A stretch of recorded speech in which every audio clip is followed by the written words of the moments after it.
So after the divorce, Elon lived with you initially? Yes, she left me with the two boys. We had two complete homes running with servants at the time. So we had two setups. So the servants in one home thought we lived there, and the servants in the other home thought we lived there. So she went to our other home, which is about 400 miles away in Natal, and she moved there when we split up. She took my daughter, and my son stayed with me. And then after a few months, she came to me and said she misses the boys.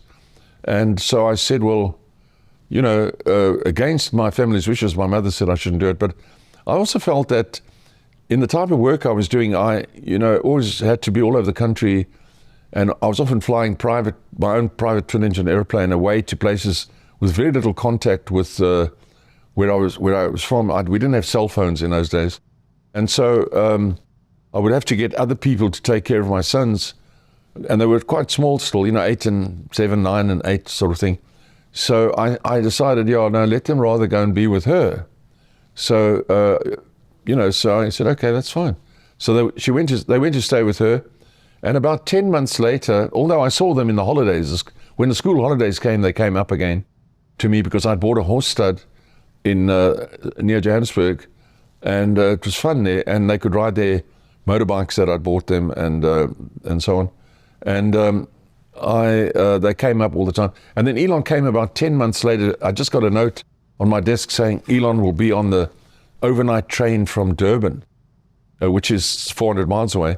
Sending a 9-year-old on a train overnight, not a very good idea. But anyway, the next morning I went to the train. I don't know who left me the note, but I went to the train station and there he was. And so he continued with me.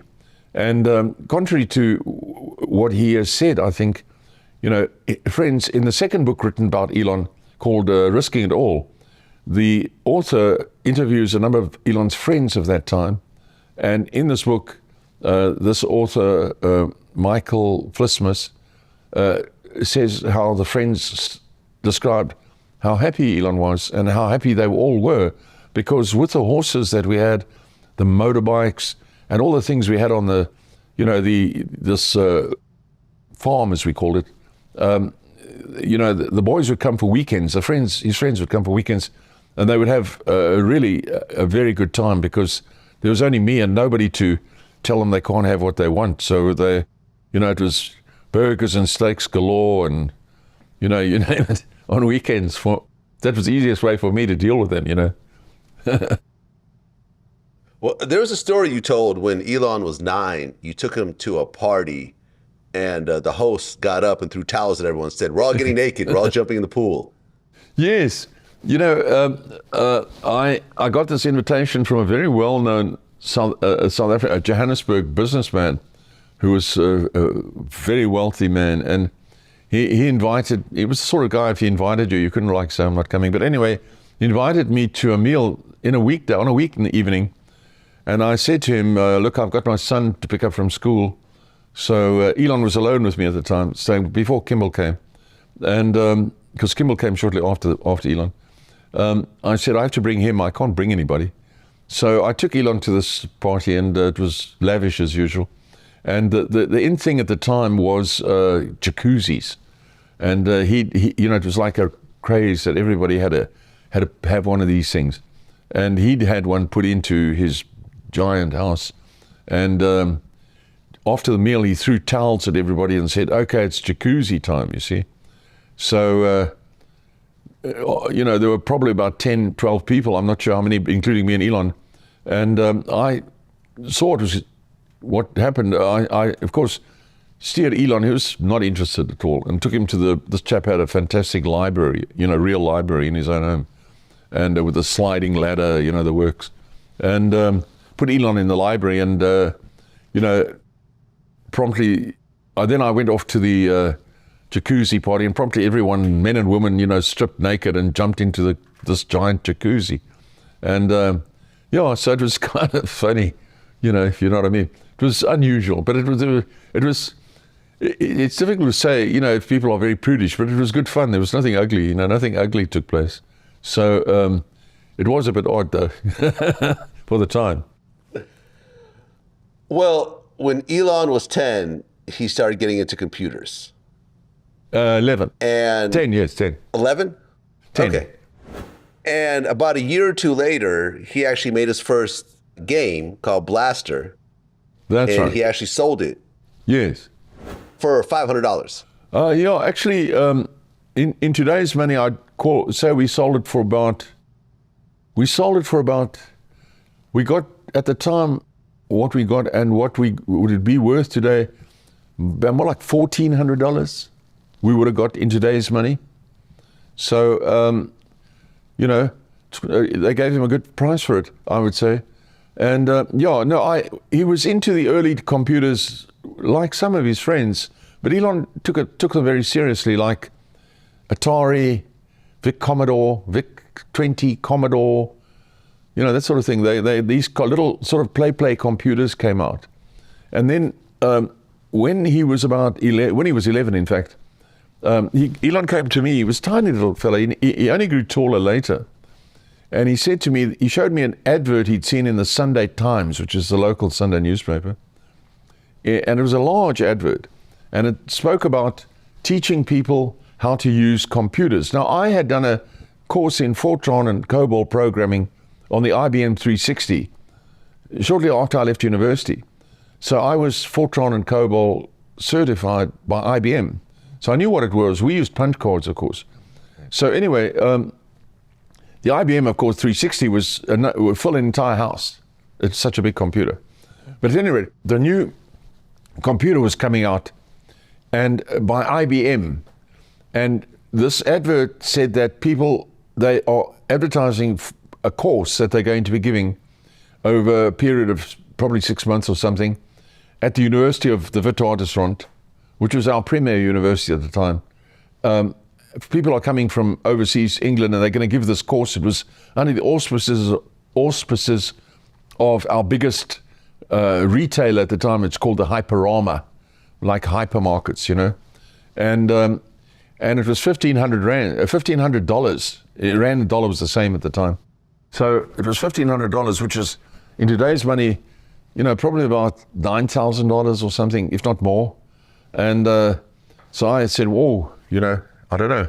So Elon said, no, he really has to see this. He has to go, So I phoned them, immediately said, no children. No, they're not taking any children. He was only 11. So I pleaded with him, and I was able to turn to him and say, sorry, they don't take children. Anyway, he was very upset. And then another ad came out in which they advertised an introductory lecture for $75. Now, that's $75 in 1982. So a lot of money, you can say, in today's money. Anyway, so it's $1,000, let's say, in today's money. He said, can't he go to this? So I called them and they said no. And then eventually I pleaded with him. They said, right, he can come to the introductory lecture, but he has to wear a jacket and tie, and that wasn't a problem, and long pants. He has to look right. And he has to sit on the side of this huge lecture hall. And so on the due date, I took him. Kimmel had already arrived, and I took Elon we took Elon to this lecture, and we dropped him off. It was a 2-hour lecture, and after the 2 hours we came back. Everybody came streaming out, but no Elon. So I went into the lecture halls, which I used to know quite well, obviously. And then I found Elon. I looked down in this lecture hall that sort of goes down, and there at the bottom was Elon with his jacket off, his white sleeves of his shirt rolled up and his tie off, talking to some tall men down at the bottom. I went down to the bottom, and as I approached them, the tallest one, as I recall, with a beard and glasses, and he turned to me and said, this boy has to get one of these computers. My first reaction as a South African man was, how much do they cost? Then the head of the Hyperama was there, because I knew him because I'd been designing two of the Hyperamas. So he said to me, Errol, he was a British guy, he said to me, Errol, don't worry, it's very expensive, but we'll give you a discount. So anyway, we bought this thing. It cost $7,800. I got a discount of $400. And so it cost me about $7,400. It was the IBM XTA with a mouse, with a printer, with a PC, keyboard, the works. It was actually a real, PC. And on this thing, he taught himself to program. It was DOS or disk operating system. So for anyone who didn't know what it was, you couldn't really use it. It wasn't usable to the average person, But he taught himself to program on this thing. And after a while, he could really write a program on anything I wanted. So I could describe a situation to him and he would write up a program. And a while after that, he did this. He called me to the screen and showed me this Blast Star game, and where something comes down and you can direct like bullets at it and things like that, and you can shoot them. And then I said to him, "Oh, that's really cool." And the sort of thing you get in a video arcade later on. And so I sent it to PC Magazine, and they said they'd like to publish it, and they would pay him for it. And so he received the equivalent of about, let's say, $1,500 in today's money, and and I kept it for many years. He forgot all about it. I actually sent it to him, the page from the magazine. I sent it to him about 4 or 5 years ago, saying, "Do you remember this?" And because I'd kept it myself all the years, he'd sort of forgotten about it, and that's what brought it to the fore, so that people started seeing this program, and you could actually use the program. You could enter it into your computer, and you could use it. Yeah.